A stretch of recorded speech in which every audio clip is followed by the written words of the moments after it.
Dominik Mysterio and Liv Morgan squared off against Rhea Ripley and Damian Priest in a tag bout at Bash in Berlin. Not only was this some sweet revenge for Rhea and Damian, but it also appears that this match outcome just set up Liv's next title defense, as everyone had anticipated. The other members of the Judgment Day did try their best to get involved and swing things in Dominik and Liv's favor, but things didn't work out well for them with that plan. Damian Priest would ultimately take out Dominik Mysterio, while Rhea Ripley handled Liv Morgan in the ring. In this mixed tag match, Rhea Ripley pinned Liv Morgan for a 3 count. It's a well-known fact that, in most cases, pinning a champion in a non-title contest elevates you to the top of the contender rankings for that particular championship. Although it's unclear at the moment if that's the course they're taking, Rhea did ultimately pin Liv Morgan. That does qualify for a second title battle. Therefore, that means that if they have another title fight between Rhea and Liv and outside interference is prohibited, things can get dangerous for Liv Morgan's reign as champion at that particular location and event. Liv Morgan would still have Dominik in the event of something similar happening, but it's possible that Rhea Ripley would reclaim the Women's World Championship. Regaining that title will allow Rhea to finally exact her own retribution on Dominik and Liv Morgan. Even lately, Dominik Mysterio was questioned by Gorilla Position over the possibility of playing Rhea Ripley in a singles match. Dominik Mysterio expressed his skepticism that the organization would schedule the bout, but he would be amenable to it nonetheless. When Dominik's words eventually reached Rhea Ripley, she appeared receptive to the match as well and instructed Dominik to proceed. The business did not have any intergender matches until 2021. In that same year, we witnessed the matches between Sasha Banks and Reginald Hardy and Alexa Bliss and Randy Orton.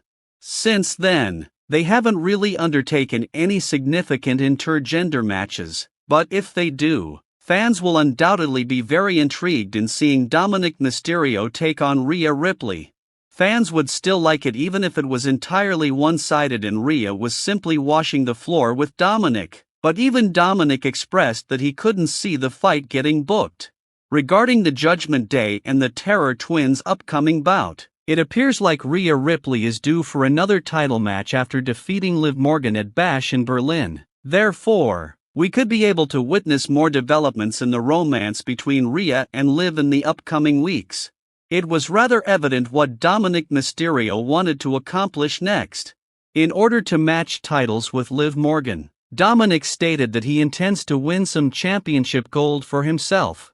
It appeared as though Dominik had his sights set on the Intercontinental Championship, hoping to win it so he could challenge Liv for it. However, as everyone is aware, Braun Breaker now holds the title, and it will be difficult to unseat him.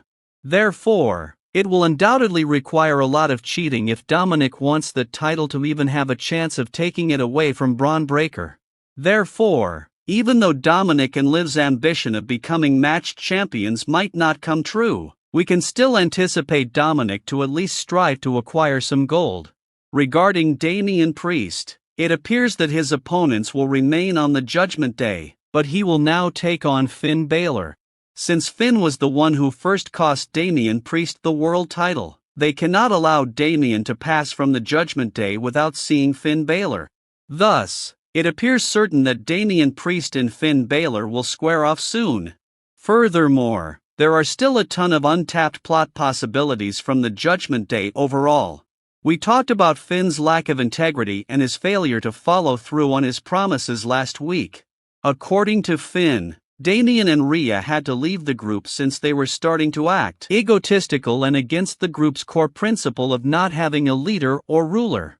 There's a lot of story to be explored there, because just after asserting that position, it truly does appear that Finn Balor is the one who is growing increasingly enraged with power and assuming leadership of the Judgment Day. When will the group realize that Finn is acting hypocritically, and will they confront him about it? Or will it remain ignored and develop into a worse situation? We have also been monitoring the relationship between Finn and Liv. Is there a genuine brewing issue there that is being concealed? And if something does ever surface regarding Finn Balor and Liv Morgan, what will Dominik Mysterio's response be? There are a ton of minor side stories going on here, and they're all worth paying close attention to. However, what do you think of the stories from today? Please feel free to comment below, subscribe with all alerts enabled, and hit like if you found the content interesting. I appreciate you all watching, folks. The street fight against Michin marked a significant turning point in the story of Tiffany Stratton and Nia Jax. Tiffany Stratton ran down the ramp carrying her briefcase and made motions that suggested she was cashing in after Nia Jax was blasted with a powerbomb during Michin. Tiffany struck Michin with the briefcase, but before she could formally declare this a triple threat match, she looked down at Nia Jax and appeared to be ready to give the briefcase to the referee.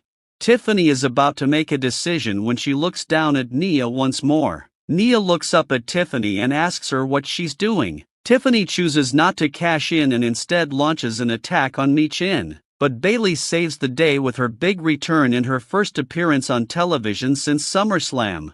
To assist Michin and bring the bout back to a fair one-on-one, Bayley chases Tiffany out of the ring. Sadly for Michin, though, the damage had already been done, and Nia Jax managed to take advantage of it and overcome her. So this is just another exciting week in this plot. Many have been questioning Tiffany's commitment to Nia Jax, and this incident just serves to strengthen their case. Tiffany appeared to be just a few short moments away from ending their friendship and making a quick profit as she cast a sidelong glance at Nia. Tiffany was still eager to take advantage of Nia, even though she was dressed for the streets. Who knows what might have happened if Nia hadn't seen Tiffany at that precise moment. Thus, in Nia Jax's perspective, Tiffany is not looking good. It will be challenging for Tiffany to lie her way out of this one because, in essence, she had the briefcase in the referee's hands and was prepared to profit. What lie will Tiffany make to get herself out of this sticky situation? Nia will confront Tiffany about it. It's just going to be hard to explain that, especially after Nia sees the entire replay. This was Tiffany's third attempt at a cash fakeout. In the first, Tiffany was going to profit from Bayley after Nia Jax attacked her on SmackDown, but Nia returned to the ring and asked Tiffany what she was doing, forcing Tiffany to halt the profit-making. The second incident occurred at SummerSlam when Tiffany ran off the mat even with a referee by her side. However, it was strongly hinted that Nia and Tiffany had conspired to divert Bayley's attention and aid Nia's victory, which is exactly what happened. And the street fight was the most recent one. Bayley was supposed to be the cash-in victim in the first two attempts, but in the most recent street fight, Nia Jax was the near cash-in victim in the first attempt. In other words, Tiffany has never considered using it on Nia Jax before. And ever since that occurred, there should undoubtedly be a strange tension between Tiffany Stratton and Nia Jax till Tiffany perhaps proves to Nia once again in a different approach. Now that Michin has been vanquished, it appears like Nia's first feud as champion may be coming to an end, and she will be moving on to someone else. Supporters believe that Bayley's comeback in the street fight suggests that she may try to reclaim the WWE Women's title and restart her feud with Tiffany and Nia. Some fans believe that one of Jade Cargill and Bianca Belair will be a strong rival to Nia Jax if they don't reclaim the tag team titles. But Nia's rule is undoubtedly off to a red-hot start. You have this whole extra background narrative with Tiffany Stratton going. She just had the street fight, and there's still a loaded SmackDown women's division that is ready for Nia, so it should continue to be a glorious reign as champion. However, what do you think of the stories from today? Please feel free to comment below, subscribe with all alerts enabled, and hit like if you found the content interesting.